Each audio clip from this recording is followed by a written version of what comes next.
Hi, everyone. My name is Will, and welcome back to Will_NACA Journey CA. Before we get started, I want to mention that I am reading from a prepared script for this video.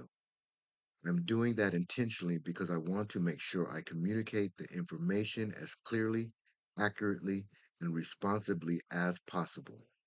There's a lot of information involved with the NACA process, REO properties, hand, and rehab escrow, and I'd rather take my time and explain these things carefully than rush through important details. So I appreciate your patience and understanding through the video. Disclaimer. Before we get started, I want to make a quick disclaimer. I am not affiliated with or employed by NACA. I am purely documenting my personal experience, research, strategy, and journey through the NACA process here in California. This channel is intended for educational and informational purposes only. I am not a financial advisor, mortgage lender, attorney, contractor, or housing counselor. Every buyer's financial situation, qualifications, repair costs, affordability, and property eligibility will be different. The goal of this channel is simply to provide practical, understandable, and transparent information surrounding the real world NACA process and affordable home ownership strategies. Intro. When I started seriously analyzing the California housing market, I realized something pretty quickly. I had two choices. I could either stretch myself financially chasing an overpriced turnkey home like everyone else, or I could start looking where most buyers are too afraid to look. And honestly, the second path became much more interesting to me because even though I may qualify for a traditional mortgage, that doesn't automatically mean I want to take on extreme long term mortgage pressure just to compete for a fully updated move in ready home. That level of financial stress simply doesn't make sense for me personally.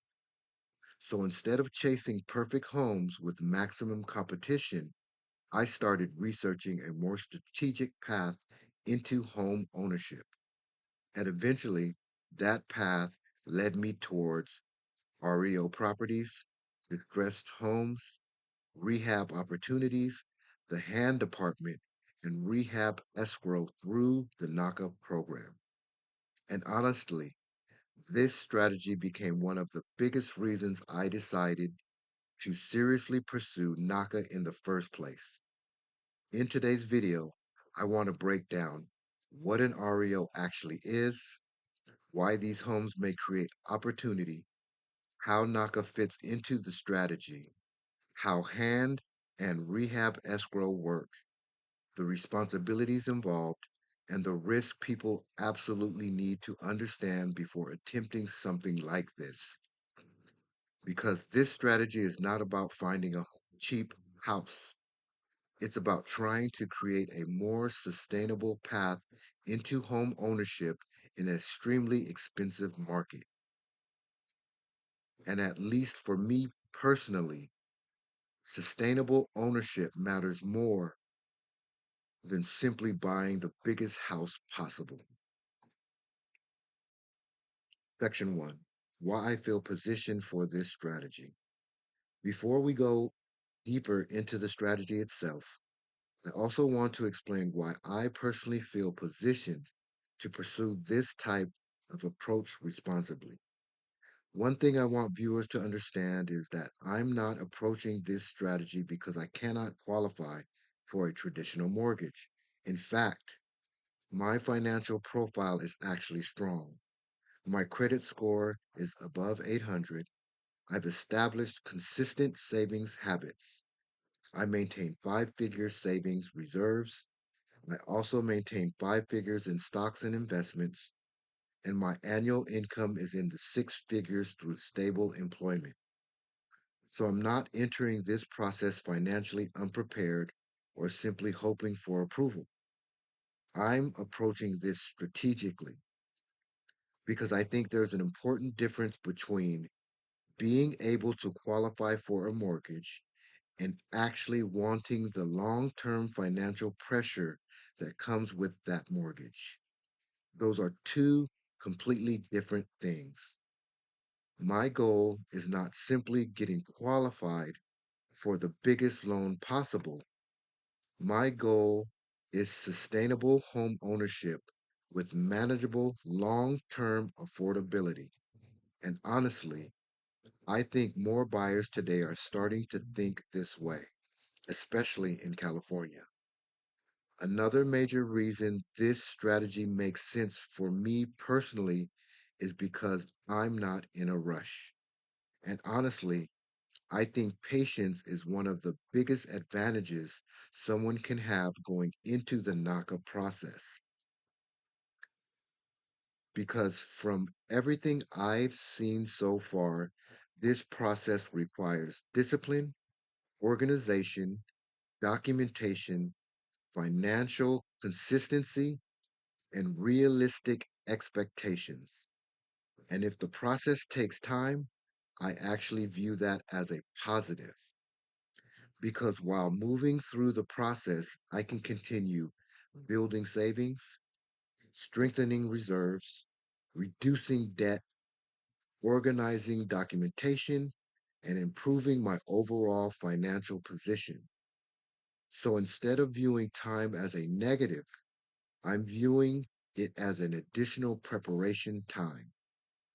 And honestly, I think that's one of the biggest things people should understand before pursuing NACA. Start preparing early. Build strong financial habits now. Build discipline now. Build reserves now. Organize your finances now. Because the stronger your foundation is before entering the process, the smoother things may become long term. For me personally, I've been intentionally preparing and positioning myself for close to 1 year. And that preparation mindset is a major reason why this strategy makes sense for me moving forward. Section 2. What is an REO? So, first, let's break down what an REO actually is. REO stands for real estate owned. These are properties that have typically gone through foreclosure and are now owned by the bank or lender after failing to sell at auction. A lot of these homes may need repairs, have deferred maintenance, sit vacant for extended periods, or require major system upgrades. Some homes only need cosmetic work. Others may need significant rehabilitation, roofing, HVAC systems, electrical upgrade, plumbing, structural concerns, permit complications. All of those things create costs, uncertainty, and complexity. And honestly, that complexity is exactly why many traditional buyers avoid these properties altogether. Even experienced investors sometimes walk away from distressed properties because major repairs can quickly destroy profit margins. And sometimes that fear and uncertainty may create opportunity because banks generally do not want distressed properties sitting vacant on their books for long periods of time. Vacant homes continue collecting tax liabilities, insurance costs, maintenance costs, security concerns, and holding expenses month after month. Meanwhile, the property itself may continue deteriorating while sitting empty. So, in some situations, banks become motivated sellers. And if a buyer understands the repair process realistically, evaluates the numbers carefully, and stays disciplined financially, there may be opportunities to purchase below market value. especially here in California. And that's the part that became very interesting to me strategically. Section 3, the foundation of my strategy. This is where my personal strategy really begins. Most buyers are emotionally drawn towards perfect move in ready homes. But in expensive California markets, those homes usually attract the highest competition and the highest prices. Meanwhile, homes needing roofing, HVAC replacement, electrical upgrades, plumbing work, or rehabilitation often receive far less attention. And sometimes complexity itself creates opportunity. Because when buyers become afraid of repairs, inspections, contractor management, or renovation timelines, competition may start decreasing. And when competition decreases, opportunities can start appearing. That's the foundation of my strategy. I'm not looking for the easiest property. I'm looking for the most sustainable path into home ownership long term. For example, a fully updated turnkey home at $650,000 may create a significantly larger monthly payment than a distressed property purchased at $500,000 that needs repairs. Even after factoring in renovation costs, the long-term affordability picture may still become much more manageable. And that completely changes how I evaluate properties. At this stage of my life, I'm not interested in overwhelming mortgage pressure just to say I own a home. I'm focused on sustainability, affordability, financial stability, and long term flexibility. Because for me personally, home ownership only makes sense if it remains sustainable long term. Section 4, how NACA fits into this strategy. This is where NACA becomes extremely important because many traditional loan programs become far more difficult when a property needs major repairs. But NACA has something called the HAND department, Home and Neighborhood Development. And honestly, this may be one of the most important parts of the entire program for this strategy specifically. The HAND department focuses on inspections, repair evaluations, code violations, safety concerns, structural problems, and overall long term property condition. In other words, they're not just evaluating whether you can afford the mortgage payment, they're also evaluating whether the property itself is realistically maintainable long term. And honestly, I think that's one of the smartest parts of the program because buying a home is one thing. Maintaining that home financially over time is something completely different. A lot of people focus entirely on can I get approved? But a much more important question may actually be can I realistically sustain this property long term without becoming financially overwhelmed? And that's part of why this strategy becomes so attractive to me. Section 5, Rehab Escrow Explained. One of the most powerful tools inside the hand process is Rehab Escrow. Rehab Escrow potentially allows qualified buyers to finance certain repair costs directly into the mortgage itself. That may include things like roofing, plumbing, HVAC systems, electrical upgrades, structural repairs, and other qualifying rehabilitation items. And depending on the property and approval process, additional renovation work may qualify as well.